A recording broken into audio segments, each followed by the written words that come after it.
Amén, amados hermanos. Por la misericordia de Dios estamos aquí y gracias a Dios que podemos abrir su palabra una vez más y es impresionante que estamos en el Salmo 83, un salmo que escribió Asaf, un salmo que tiene como título Plegaria pidiendo la destrucción de los enemigos de Israel. Y cuando pues yo miré este tema, este salmo que tiene este título, dije, Señor, wow, impresionante. Israel está viviendo ahora momentos difíciles, momentos de guerra, y precisamente nos estás guiando a estudiar este salmo.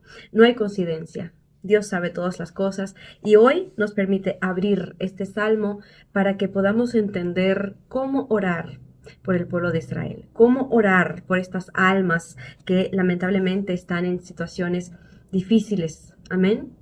Porque Dios tiene todo bajo control. Solamente tenemos que confiar en Él, seguir orando y pues haciendo lo que nos toca a nosotros hacer para que Dios haga lo que no podemos hacer, que haga su parte, amén.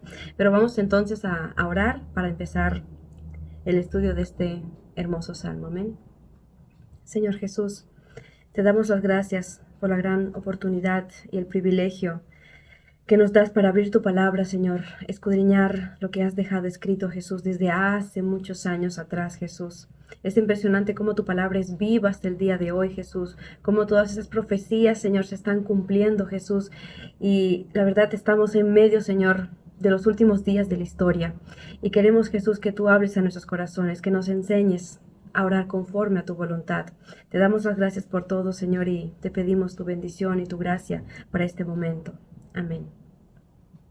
Entonces, amados hermanos, vemos que este salmo, según los estudiosos, porque claro que ya muchas personas antes que nosotros han estudiado este salmo y pues han llegado a la conclusión que está relacionado con 10 enemigos que tuvo Israel en los años del Antiguo Testamento.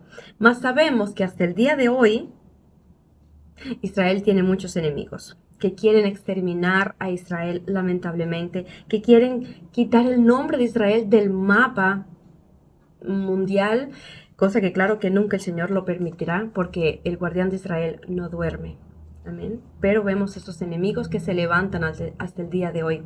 Pero Dios, por amor a su nombre, por amor a la promesa que le dio a Abraham, a Isaac y a Jacob, Dios está cuidando a su pueblo. Y tenemos pues que apoyar debidamente en oración a la nación de Israel y a las almas que todavía no conocen a Dios. Amén. Vamos a ir al primer versículo, bueno, del primero al cuarto, vamos a leerlo y nos detenemos para paso a paso pues estudiarlo. Amén.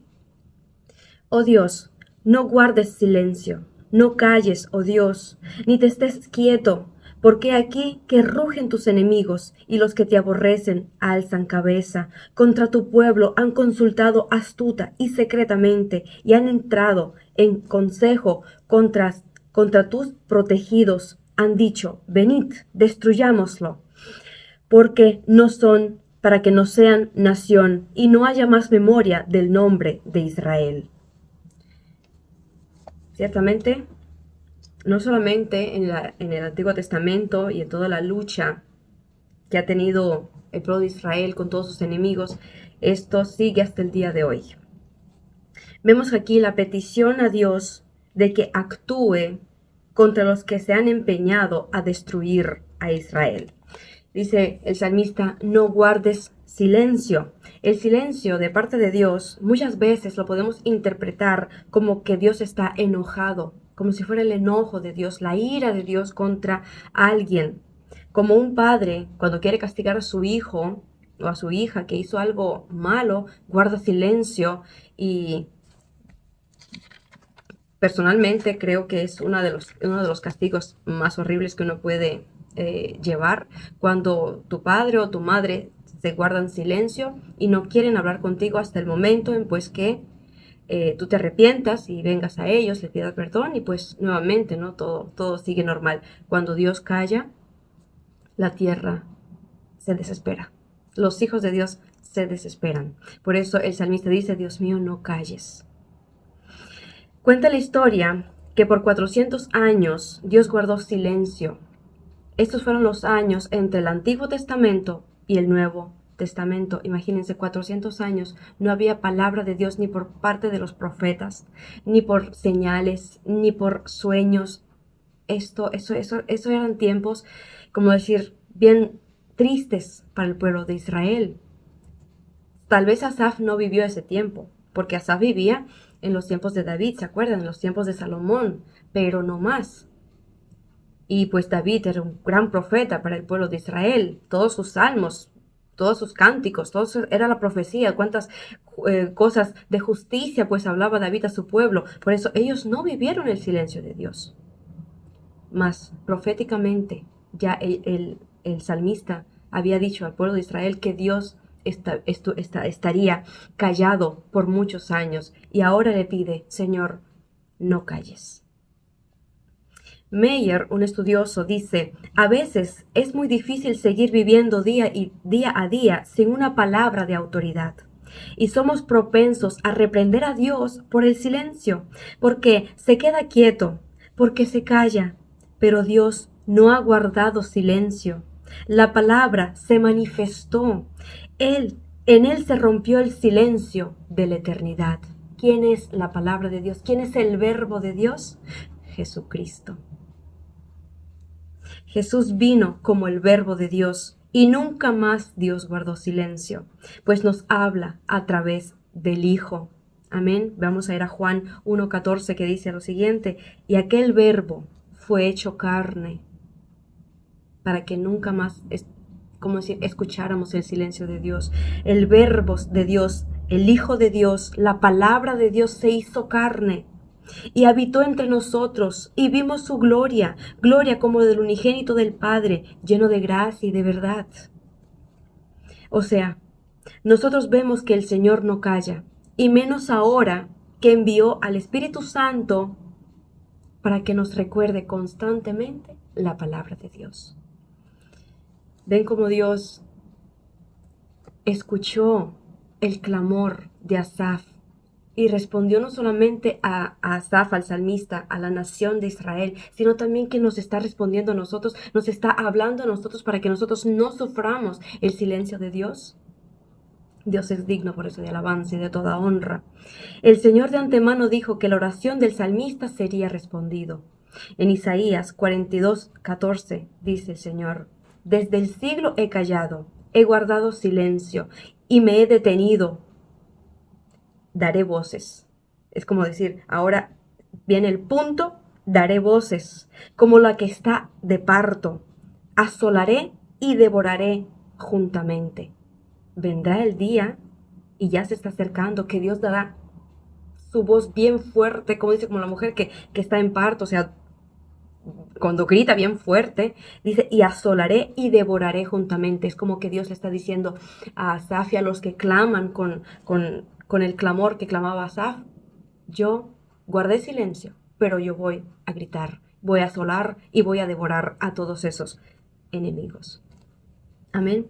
Dios siempre escucha a sus hijos que claman a Él día y noche. De eso tenemos que estar bien seguros. Amén, amados hermanos.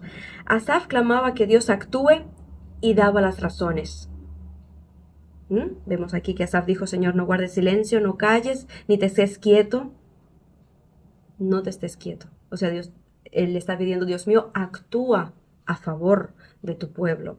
¿Y cuáles son las razones que le da Asaf a Dios? Dice, porque rugen tus enemigos, los que te aborrecen alzan cabeza.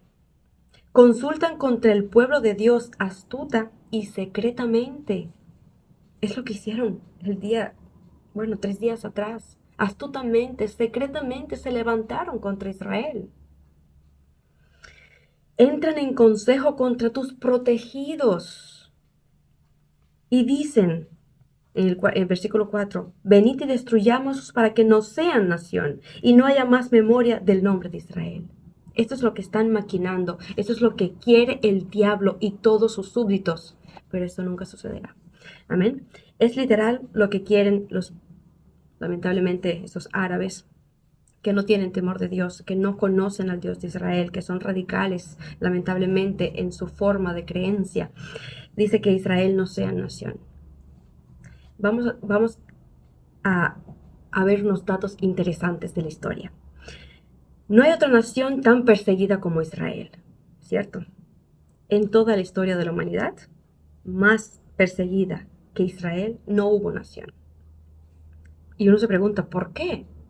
Porque es que Dios escogió a Israel para poner en él su nombre, engrandecer en él su nombre, traernos a toda la humanidad a través de Israel al Mesías.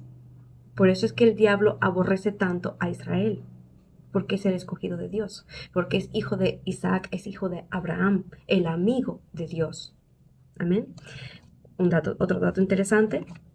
En 1836, en un censo mundial, 1836, un censo mundial indicó que habían 3 millones de judíos viviendo en muchos países. 3 millones. Un siglo después, esto es 1936, a pesar de las severas persecuciones contra los judíos, y sobre todo por parte de la Unión Soviética, lamentablemente, el censo indicó que había 16 millones de judíos. ¿Qué nos damos cuenta? Que en un siglo, en 100 años, Dios multiplicó de 3 millones a 16 millones. Eso es para que le demos gracias a Dios por ser tan fiel a su promesa a Abraham. Otro dato, los nazis mataron a 6 millones de judíos. Lamentablemente, a más de 6 millones de judíos. Pero hoy día hay más judíos en el mundo que en los tiempos de los nazis. Hoy día hay 13 millones de judíos por todo el mundo. 7 millones de ellos viven en Israel. ¿Ven la misericordia de Dios cómo los cuida a pesar de todo? Dios es fiel. La explicación es una. Dios guarda a Israel por amor a su nombre y por amor a la promesa que le dio a los patriarcas, Abraham, Isaac y Jacob. Dios es quien los protege. Amén. Vamos ahora al versículo 5 y 8. Dice así. Porque se confabulan de corazón a una y contra ti han hecho alianza.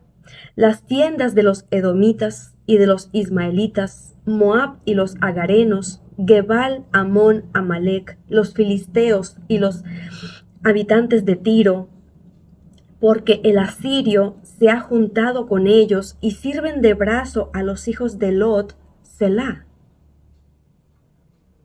No sé si ustedes saben de todas estas naciones. Si han leído la Biblia, las saben, pues claro. Pues aquí vemos, amados hermanos, la alianza de las naciones contra Israel. Claro que Asaf hablaba de lo que sucedía en el Antiguo Testamento, pero es que también hay muchas naciones que precisamente son descendientes de los ismaelitas y los edomitas que están precisamente ahora luchando contra Israel. Spurgeon dijo estas palabras: las 10 naciones paganas conspiraron contra Israel, pero en realidad no pudieron dañar al pueblo elegido, porque Dios mismo los había escondido, como una gallina esconde a sus polluelos debajo de sus alas, cuando el milano se cierne sobre su cabeza, o como alguien que ha encontrado un tesoro lo esconde de las manos del ladrón. Literalmente. Contra ti han hecho alianza, dice Asaf. ¿Y por qué Asaf dice que hicieron alianza contra Dios? No solamente dice contra tu pueblo, contra ti hicieron alianza. La respuesta es porque el enemigo de Dios, el mismo Satanás, inspira a destruir todo lo que está relacionado con Dios. Ellos no pueden quitar a Dios del trono. El trono de todo el universo le pertenece legítimamente al único Dios, al creador de toda la tierra y de todo el universo. No pueden quitar a Dios, pero ¿pueden molestar a Dios? Molestando a su creación, molestando a sus escogidos, molestando a los que Él ya de antemano dijo que yo les protegeré. ¿Ya ven? Por eso dice que hacen alianza contra Dios. El propósito de toda esta guerra es rebelarse contra Dios. Y nosotros como cristianos también sufrimos lo mismo, porque somos escogidos por Dios, porque somos amados por Dios. Por eso el diablo nos aborrece, el mundo nos aborrece, porque no pueden tocar a Dios, pero pueden tocar a sus hijos. mientras que estamos aquí en esta tierra. Mas Dios es fiel. Amén. Por eso Dios le dijo a Abraham en Génesis 12:3, bendeciré a los que te bendijeren y a los que te maldijeren maldeciré. Y serán benditos en ti todas las familias de la tierra. Por la gran misericordia de Dios, nosotros somos bendecidos a través de la promesa que Dios le dio a Abraham. Y es claro que nuestro deber orar por el bienestar de Israel, orar para que venga la paz a Jerusalén. Estimados hermanos, tenemos que bendecir a lo que Dios bendice. Tenemos que orar conforme a la voluntad de Dios. Amén. Eso tiene que quedar bien claro en cada cristiano. Y no solo Dios habla de Israel como una nación, sino también habla de su iglesia. Como Dios escogió a Israel a través de Abraham, Dios escogió a su iglesia a través de su Hijo Jesucristo. El que maldice a la iglesia, el que se rebela contra la iglesia de Cristo, se está rebelando contra el mismo Dios. Amén.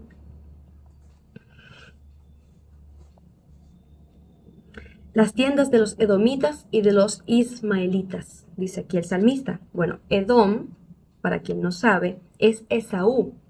Es el hermano de Jacob. Recuerden que Isaac tuvo 2 hijos gemelos. Esaú y Jacob. El nombre de Esaú, como decir, el otro nombre que tenía era Edom, porque era rojizo de piel.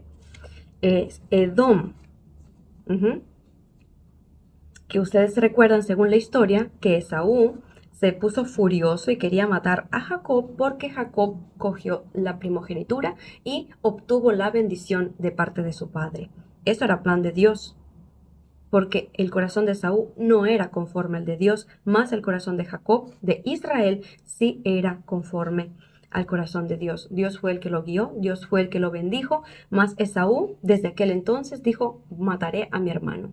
Después tuvieron un tiempo de tranquilidad donde no tenían guerra, las 2 casas de Israel y la de Edom, la de Esaú, pero después vemos que los de Esaú, los edomitas, querían de todas formas y quieren hasta el día de hoy rebelarse contra Israel. Vemos a Ismael, otro nombre aquí, ¿verdad? Ismael, como ustedes bien recuerdan, es el hijo de Abraham que tuvo con la egipcia, sierva de Sara, Agar. Bueno, los ismaelitas, que también, salieron de Abraham, hoy día se están rebelando contra Israel, que es lamentable. Amén. Los ismaelitas y edomitas son hoy día las naciones musulmanas que están en contra de Israel. El salmista enumera aquí a 10 naciones o 10 pueblos que eran parte de la alianza contra Israel y su Dios. Y dicen que esas naciones son brazo para los hijos de Lot. ¿Quiénes son los hijos de Lot? ¿Se acuerdan que Lot fue el sobrino de Abraham, que se fue para Sodoma y Gomorra para habitar allá, lejos de su tío?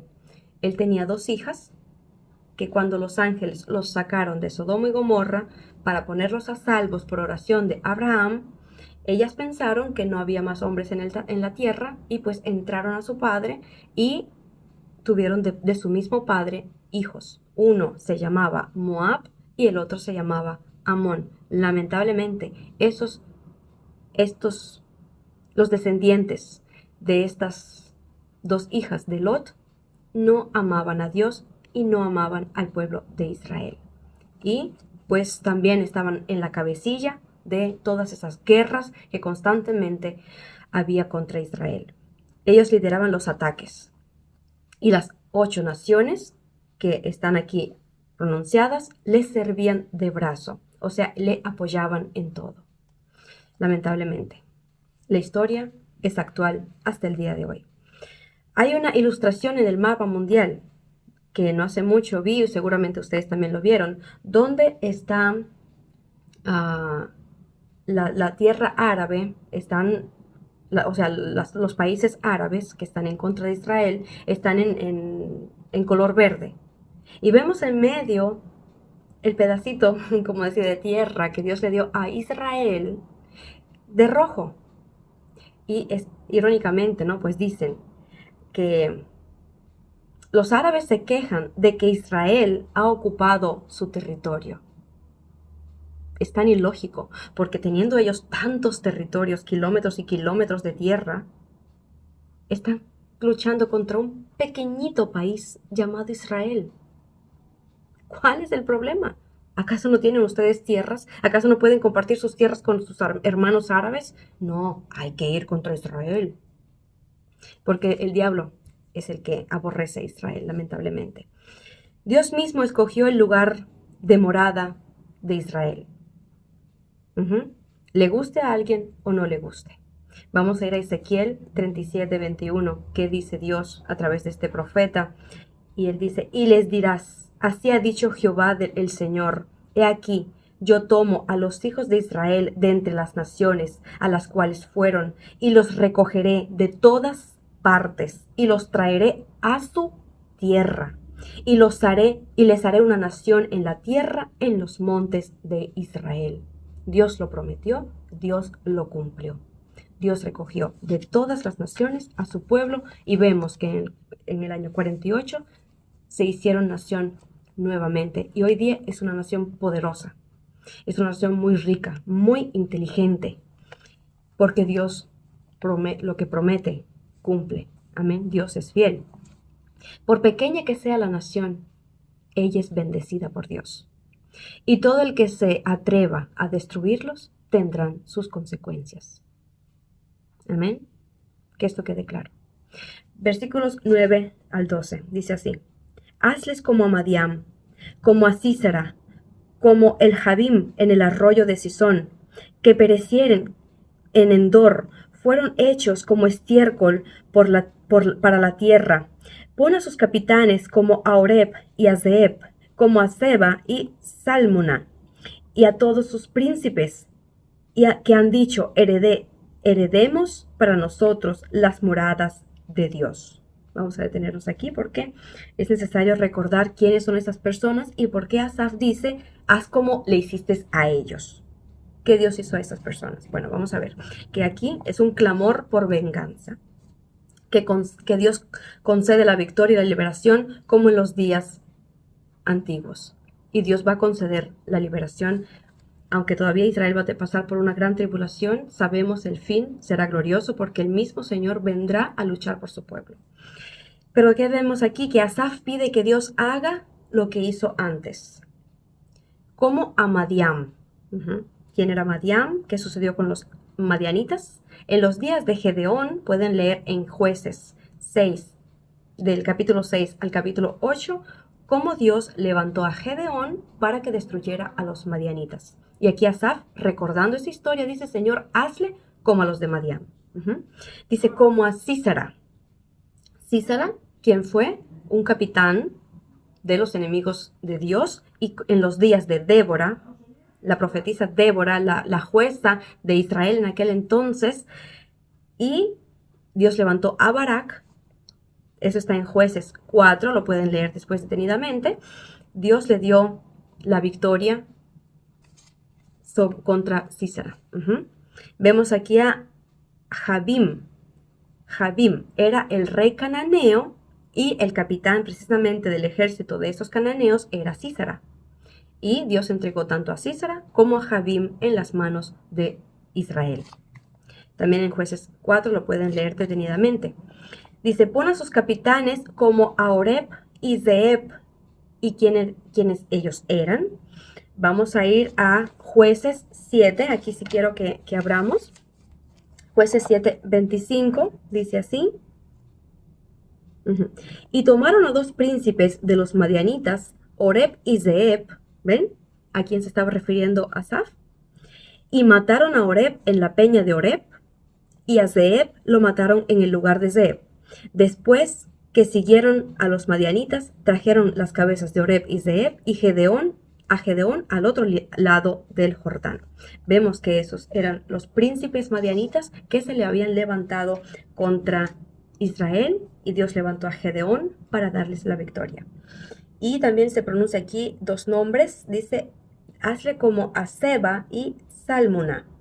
Vamos a ir a Jueces 8:12 para poder ver los nombres aquí escritos. Dice, y huyendo Seba y Salmuna, él los siguió y prendió a los dos reyes de Madián, Seba y Salmuna.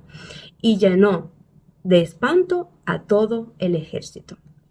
Vemos que Gedeón tuvo una gran victoria en aquel entonces y recordando pues esa historia, Asaf le pide a Dios: Señor, como hiciste con los madianitas y todos esos príncipes, como hiciste con Sísera y Jabim, los reyes cananeos, así haz con estos que están levantándose el día de hoy. Amén. Por eso vemos entonces que Oreb, Zeeb, Saba, Sálmona eran príncipes de los madianitas derrotados por Gedeón. Y miren qué dato interesante. Estos 4 personajes tienen nombres significativos. Oreb significa un cuervo. Zeeb, un lobo. Seba significa un degollador. ¿No les está recordando nada? Sálmona, el que priva de sombra.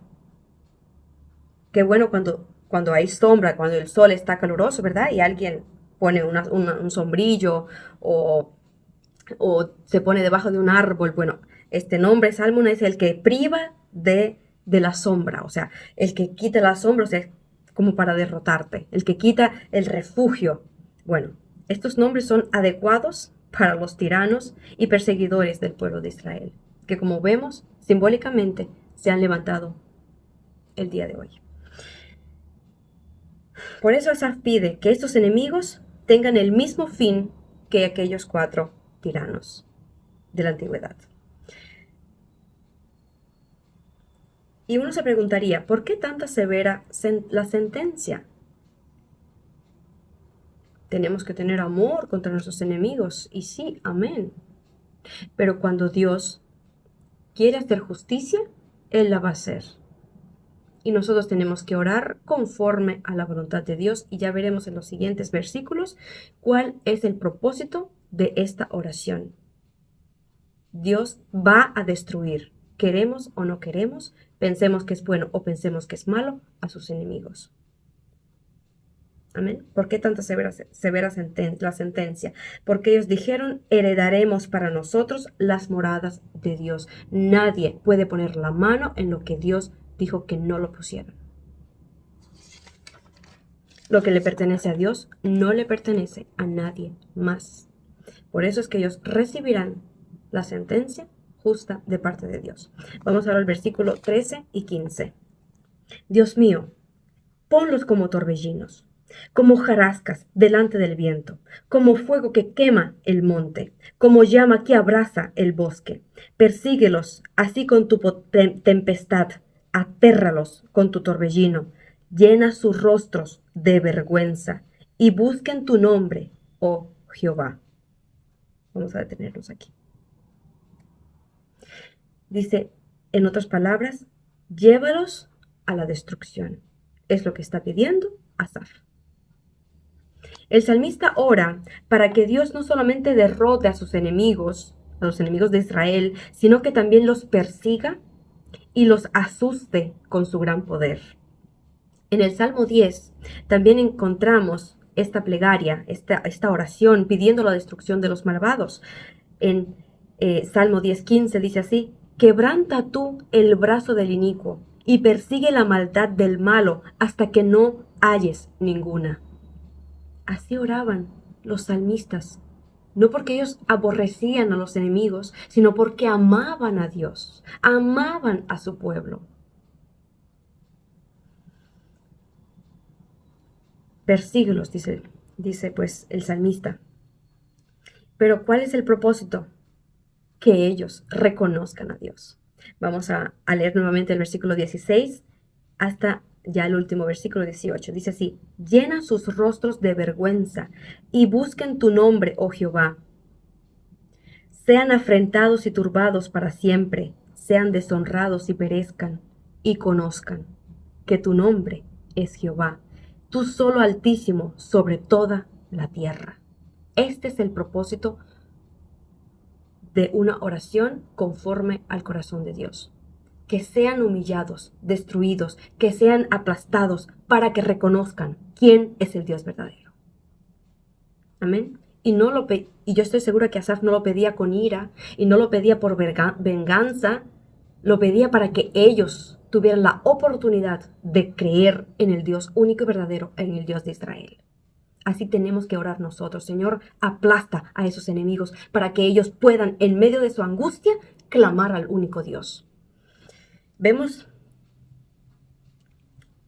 que lo que quiere Dios es que sus enemigos tengan también conocimiento del Dios verdadero. Eso es orar conforme al corazón de Dios, porque es la voluntad de Dios que todos conozcan a Dios, que todos vengan al arrepentimiento y conozcan la verdad. En 1 Timoteo 2, 3 y 4 dice así, Pablo, porque esto es bueno y agradable delante de Dios nuestro Salvador, el cual quiere que todos los hombres sean salvos. No hay exclusión para Dios. No es que ahora Israel es el más favorito y los palestinos o los árabes, Dios no los cuenta para que conozcan la verdad. No, Dios quiere que todos los hombres de toda raza, de toda nación, de cada lengua, conozcan y vengan al conocimiento de la verdad. ¿Ya ven cómo tenemos que orar, mis amados hermanos? Para que los hombres busquen el rostro de Dios, deben ser humillados.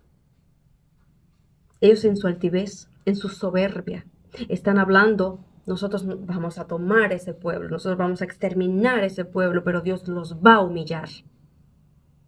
Porque quién sabe en medio de su angustia, en medio de esta humillación, ellos alcen los ojos y teman a Dios. ¿Cómo sucedió con Nabucodonosor? O como sucedió con Faraón. ¿Qué sucedió con Faraón? Dios envió 10 plagas, humillando a Faraón y a Egipto, a todo Egipto. Y que vemos al final, cuando ya quedó bien humillado el Faraón, porque Dios se llevó a su hijo, al primogénito, que vemos que él dejó salir entonces a Israel y le dijo a Moisés, idos, bendecidme también a mí. Él reconoció que el único Dios poderoso es el Dios de Israel. Por eso pidió, bendecidme también a mí.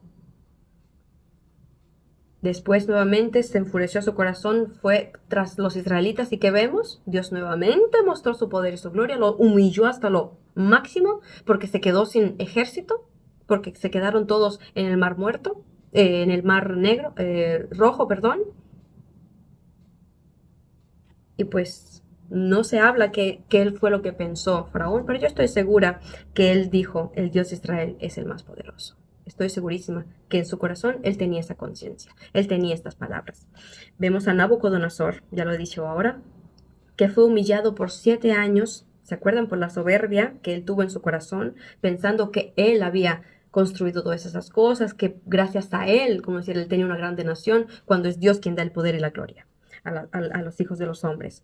Y que dice el mismo Nabucodonosor en Daniel 4:37, ahora yo, Nabucodonosor, alabo, engrandezco y glorifico al Rey del cielo, porque todas sus obras son verdaderas y sus caminos justos, y puede humillar a los que andan con soberbia. Y eso es lo que va a suceder para que estos enemigos de Israel conozcan al único Dios. Asaf pide, llena sus rostros de vergüenza, o sea, que sean humillados y así busquen tu nombre. Así conocerán que tu nombre es Jehová y que tú solo, altísimo sobre toda la tierra. Este salmo comienza con un ruego, no guardes silencio, recuerden, y termina abriendo el plan eterno, que conozcan tu nombre verdadero, que conozcan a Jehová de los ejércitos, que conozcan al único y santo Dios y a su Hijo Jesucristo. Este es el plan eterno de Dios. Viene el día cuando el Señor cumplirá su palabra, escrita en Isaías 33:10. Por ahora me levantaré, dice Jehová, ahora seré exaltado, seré engrandecido. Y no es porque Dios no es exaltado y engrandecido el día de hoy, sino porque todo el mundo le va a reconocer. Todos se levantarán y se pondrán de rodillas delante de Dios. Y toda lengua confesará que Cristo es el Señor, que Dios es el único sobre toda la tierra, y le servirán por 1000 años en el milenio aquí en esta tierra, y pues el que fielmente siga a nuestro Dios vivirá también eternamente. Mis amados hermanos, yo estoy muy agradecida a Dios por habernos dejado este salmo, esta oración, esta plegaria, para que los enemigos de Israel fueran destruidos, para que ellos también tengan la oportunidad de reconocer que hay un Dios en los cielos que también quiere salvar sus vidas, quiere salvar sus almas. Oremos conforme al corazón de Dios. Amén. Que Dios os bendiga.